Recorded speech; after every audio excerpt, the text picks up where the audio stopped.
आपके अपने बेटे खेसारी लाल पे, आपके भाई खेसारी लाल यादव। और आप सब ढेर सारा सब्सक्राइब करिए और ढेर सारा प्यार दीजिए जिस तरह आप मुझे।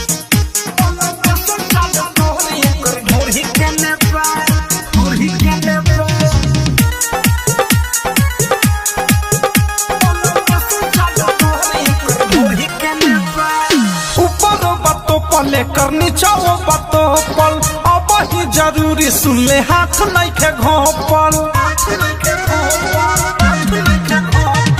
ऊपर बातों पले करनी चाहो बातों पल अब ही जरूरी सुन ले हाथ नहीं के घोपल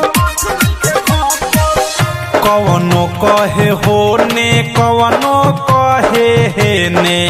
बा कवनो कहे होने कवनो कहे ने बा तो लोकेशन चालू कहर एकर ढोरी के नेबा तो लोकेशन चालू कहर एकर ढोरी के नेबा तो लोकेशन चालू कहर एकर ढोरी के नेबा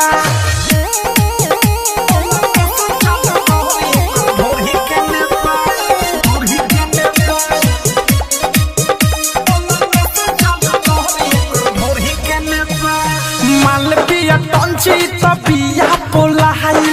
ऊपर से नीचे ले बाटे गेलाई मालविया टंची तबिया पोलाई ऊपर से नीचे ले बाटे गेलाई लागताटे महालई पियो रछेने बा लागताटे माल ई पियो रछेने बा तो लोकेशन चालू कर एकर ढोरी के नेबा तो लोकेशन चालू कर एकर ढोरी के नेबा तो लोकेशन चालू कर ढोरी के नेबा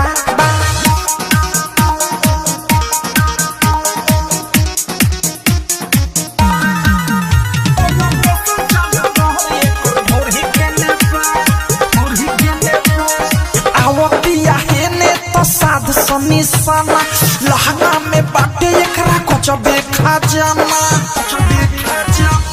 अवधि से राइटर थारू साध निशाना अनुराग मिसाइल बाटे कोचबे खजाना रसदार चीज देख आइल एने बा